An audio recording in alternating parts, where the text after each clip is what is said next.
Hello mga ka-SCIS! Patuloy na humahataw sa ratings sa Netflix ang teleserye na Incognito. Hindi nga siya nawawala sa top 10. Sa Netflix ay advance screening at bawat episode na inilalabas ay talaga namang kapanapanapik. Every week ay inaabangan ng napakaraming Pinoy.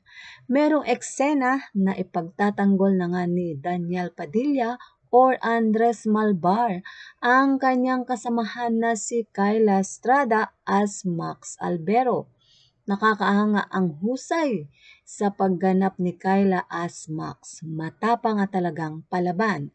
Kaya niyang ipagtanggol ang kanyang sarili. Pero syempre, nandyan ang kanyang mga kasamahan na tahimik lang na nakabantay sa kanya. At ang isang eksena na binastos na nga si Max ng mga foreigner na kontrabida, dito na nagsimula ang bakbakan na talaga namang lumilipad ang mga sipa ni Andres Malvar.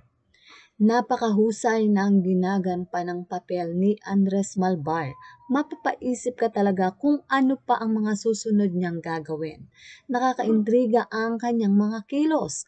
Ang istorya ng buhay niya na nandun yung kinikimkim niyang galit, yung nasasabihan na siya na mag-ingat sa bawat kilos niya. Sa karakter ni Daniel Padilla as Andres Malvar, ang dialogue niya na hindi lang isip ang kanyang pinapagana kundi puso.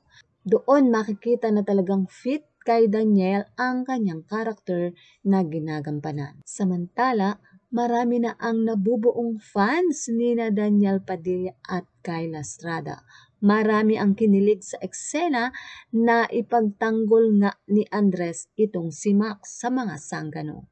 So, ilan lang yan sa mga update na mapapanood nyo sa advance screening ng episode na Incognito sa Netflix. Ang Netflix ay nagpapalabas ng Monday to Friday na episode at talagang napakaganda ng teleserye na ito na Incognito. So mga ka-S, say yes, ano ang masasabi nyo? Well, put your comment down below at syempre, huwag kakalimutang mag-like, share, and subscribe.